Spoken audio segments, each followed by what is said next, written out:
Hey, what's up guys? This is Blake from Kite here, and today we are going into how to body drag so that you can get back to your board or just make it back upwind after the wind gets light. So this is a really important step in kiteboarding, and I know you just want to get straight to the board, but if you don't know how to do this, then once you lose your board, then you're going to really struggle and spend a lot of time trying to get back to it. So without further ado, let's get into how to body drag.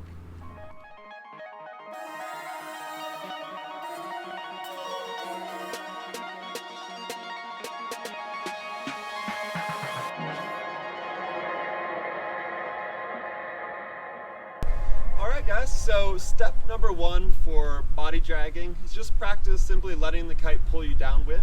So before you get into trying to go with the wind and getting back to the board, you just really want to feel comfortable being submerged in the water where you're not grounded flying the kite. So you're taking it from your first steps of learning to fly the kite like in the last video, to now we're going where you're submerged in the water, kicking your feet behind you, and you're just flying the kite. So a common mistake with this is getting spun underneath the bar, and so you want to practice this going downwind and just getting comfortable having the kite pull you from side to side and just really getting the feel of being in the water while also flying a kite. So that's the very first, most basic step.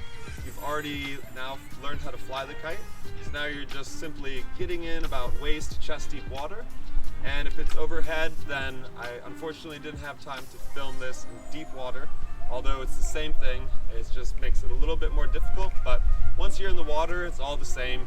As soon as you kick your feet back, you're overhead, flying the kite, and kind of going from side to side. So once you get the feel of like sending the kite from one side of the window to the other and just feeling the pull going from one side to the other, now you're going to focus on what we showed in the last video of doing figure eights, where you go from one side of the window down and then bring it back up. So for example, we would send the kite from 1 o'clock down to the left, and then slowly bring it up to 12 or 1 o'clock and just do those power strokes pulling you to the left, downwind. So you get the feel of how the kite's pulling you, but in a certain direction. So rather than your kite going over here and then over here, pulling you from left to right, now we're just going to be focusing our energy on sending the kite from one side of the window down and pulling you to the left, and then slowly transitioning it up, changing directions, and then you'd go from 11 down to 3 on the other side, pulling you to the right. So that's the first step, is just simply getting comfortable with the feeling of being submerged in the water, feet kicked out behind you. And just remember, as you do this, don't kind of hunch your shoulders. You want to kind of arch your back and look up at the kite. So you want to kind of suck in, look up, and keep your body kind of arched forward, arched back. Whereas if you're hunched over like this, then you're going to be getting water in your mouth. So just remember to arch your back, kind of let the kite pull you, and don't be pulled in all the way. You want to fly just kind of loose with your fingertips, the bar out, sheeting and sending it from side to side. So that's step number one, is just simply fly the kite and let it pull you downwind through the water. Now step number two, we're going to get a little bit more advanced here, where you're going to have the kite pulling you towards the wind window. So same as what we were doing, pulling you left to right, but now we're going to try and do that one-handed. So step number two is one-handed kite flying. So if you haven't perfected this yet, standing in the water flying the kite, I'd recommend doing that before going and trying it while body dragging. And a few little tips here for one-handed kite flying are whichever way you're going. So like, let's say we're going to the left here, you want your front hand off of the bar and your back hand controlling the steering. You have your front hand on the bar and your back hand off, then it's closing your shoulders so you're not able to look upwind. So just simply take off your front hand and then you open it up, and then that way you can fly your kite one-handed and use your body as a rudder to then go upwind and retrieve your board. So one trick for this is to simply open your hands wide and put your thumb on the other side of the bar so that you have a little bit of extra leverage. If your hand is just here, then you only have so much leverage working with the bar. Whereas if you put your thumb, you spread your hand wide, and you have that much more leverage to control the bar and keep it, just be able to do what you want with it without having to put your other hand back on the bar. So just a few quick notes here. If you're flying the bar one-handed and you have your hand in the middle, then the kite will steer less. If you put your hand over here, then the steering line is going to be pulled a lot harder. So you always want to, as you're flying the kite, put your hand in the middle of the bar. What I like to do is to simply just kind of spread my fingers across the center of the bar and put my thumb right here so that I have leverage to pull in if I need to steer the kite or push out if I want it to not fly as much. So one-handed kite flying is a skill that you really want to master before you try and get out riding the board or body dragging, just because it'll save you a lot of time once you're on the water, not having to, when you're putting the board hanging onto the board and the kite's flying all over, always having to take off your one hand and put it back on the bar. So mastering one-handed kite flying is a big plus to getting out there and body dragging, just because it'll make your whole life easier. And this is all about taking it step by step, little by little, rather than rushing into it and just trying to hop on the board. Like I've said before, kiteboarding is 80 to 90% kite flying, and then the board just kind of goes with that. So it definitely makes a huge difference knowing how to ride a board, but that comes with time, whereas the kite flying is the most important part. So yeah, just make sure that you can fly the kite one-handed, and that will get you out on the water and make your body dragging much easier. Alright, so step number 3 here is we're just going to park the kite at one side of the window, whether it be 10 o'clock or 2 o'clock.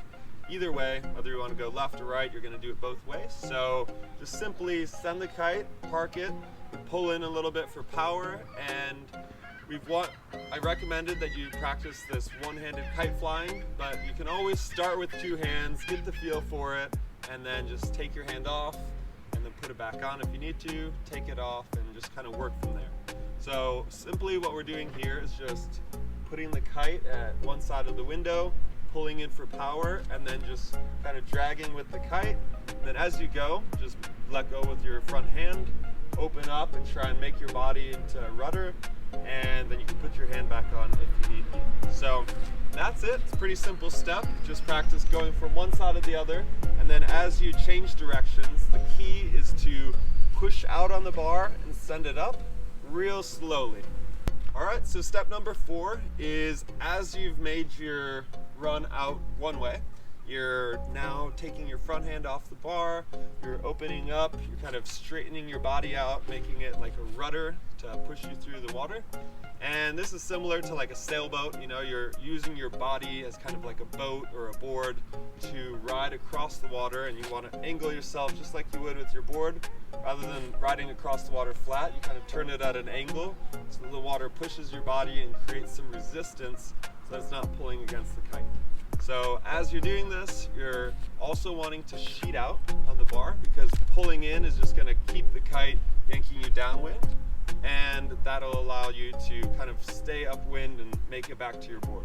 Whereas if you pull in on the bar, it's going to keep yanking you downwind. So just remember as you do this to fly the bar with it sheeted out a little bit more. You can always pull in if you need a little more power, or you can just kind of keep the kite moving up and down to generate a little bit of extra speed. Number 4 here, transition the kite slowly up to 12 o'clock and then down to the other direction. It's really important because if you pull in on the bar and send it across, it's going to yank you downwind, and you're going to lose all that ground you just made by body dragging out that way, doing a nice job, and then coming back, you want to minimize the amount of ground that you lose. So in order to stay upwind and not lose ground, just real slowly with the bar sheeted out, send the kite above your head, get back in position, and you can pull back in on the bar to send it down and pull you in the other direction of which you want to go. The key to not getting pulled downwind too far is 1, send the kite slowly, but 2, also not pull in and send the kite too hard. The reason you send the kite hard and down with figure 8s is to generate a lot of power to pick you up and get you out of the water and on top of the board. Whereas for body dragging, we're simply just using the kite to slowly pull us through the water so that we're not moving too fast or not getting pulled too hard, but simply just moving across the water to let our board get pushed downwind as we're tracking back and forth trying to make our way upwind. So this is a very basic step, but at the same time it can be very technical. A lot of people can completely look over this and not practice body dragging at all. And even though they can ride and stay upwind, once they lose their board, it takes forever to get it back. So just take a little bit of extra time to work on this step, get it dialed in so that for the rest of your life kiteboarding, you'll have this in the bag and you'll be good to go. So once you've got that down, you cruise to the left, cruise to the right. As you're doing this, you want your feet to be kind of straight out behind you, just like if you're swimming. And if you feel yourself kind of getting spun around like we were talking about, then you can always open your legs up into a V, and that'll kind of help stabilize you a little bit. So those are just a few tips for how to body drag with the kite parked, going to the left, up, and then back to the right. And now step number 5 is the upwind body drag. And so this is how we're gonna get back. Like, let's say you're out there riding, everything's good, and then all of a sudden the wind gets light and you're just slowly making it and getting pushed downwind. The upwind body drag is very important because this allows you to not be sinking in with all of your weight pushing down on the board, just slugging downwind. The upwind body drag is important because it allows you to make it back upwind without any drag or resistance from the kite and just simply laying on the water, cruising back to the beach. So a lot of times in beach breaks, shore breaks, you need to body drag out through the waves and body drag back in if you're a beginner. What you need here is to know how to hold the board properly. So if you're going to be body dragging with the board and you're wanting to go upwind, what you want to do is hold the board just like you would if you were about to ride it. So your feet are going to slide in here and the board is held this way. So now you have the handle here, you got your kite up, and you're choosing which direction to go. So if you're going to go to the right, then you want to just simply grab your handle to the right, put your elbow right on the foot strap, right where your heel would be, and then place the tail of the board into your hip. And as you're flying the kite and riding with the board, your elbow is going to be pushing down on the foot strap, similar as if your heel was digging into the foot strap here. So that's important because if you just hold the board out flat, you can easily get kind of spun around or you don't have control of it. So if you just simply put your elbow in the foot strap and then lock that into your hip, you can actually push your weight down on it, and then pushing your weight down will lock in that edge and allow you to fly the kite and edge with it upwind.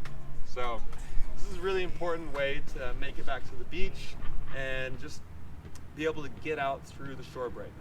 If you're in waves and you're just holding on your board like this, flying it, the waves are going to take your board and spin you around, or you're not going to have total control over the board. So it's really important that you make sure to grab the handle that you have, put your elbow here, and then lock it in so you can weight the board as you're body dragging. You can pull in on the bar to power through a wave or to power through just to gain some speed. And then digging that elbow in to kind of create an edge in the board so that it'll keep you going upwind. Another really important note for body dragging upwind is that in order to make it upwind, you need to sheet out on the bar. So sheeting out as you body drag is key to going back upwind. Because if you're pulling in on the kite, it's pulling in on the power and just pulling you downwind. So you sheet out, it trims the sail and opens it up to allow you to edge and angle upwind without getting pulled downwind. So body dragging upwind is key for if you're stuck out there in light winds, making it out through beach break, or just simply knowing how this works and being able to make it back to your board. So if you're not using your board and you're practicing body dragging upwind, the key is whenever you get to the beach, the wind blows at your back, you get the wind to your back, you put your arms out, so you know the edge of the window's here and the edge of the window's here on both sides. So you've got your windows here and the wind's blowing this direction. So your kite can only fly to the edge of the window so much, but at the same time, if you sheet out, then it opens the angle of attack and allows you to ride upwind more. So as you're body dragging, you can't go straight into the wind. That's one thing that is not possible with body dragging, is that you'll notice if you're trying to point your body too far into the wind, that you're not going to go anywhere and you just find yourself kind of swimming and flailing around. Whereas if you point it straight to the other side of the wind window, and then just slightly up, then that's how you kind of find where the upwind body drag is. So you just kind of find the wind window, put your arms out, you know which side of the wind is, where the kite will fly to the edge of the wind window, and then you just kind of point your body slightly higher up than there, and that way you know exactly where you need to be in order to try and make it upwind. Now, it isn't always easy to make a straight back upwind, but as long as you can make enough ground and hold your ground to where you are, typically the current will and the waves will push your board downwind, and as long as you're staying on the same track, eventually your board will get pushed downwind and make it back to you. So it's really important just to try and be able to keep your ground and stay in the same area as your board makes its way to you. And I hope this video finds you well and helps you out. If it does, let us know what you think and leave any comments below. We'd love to hear what you have to think.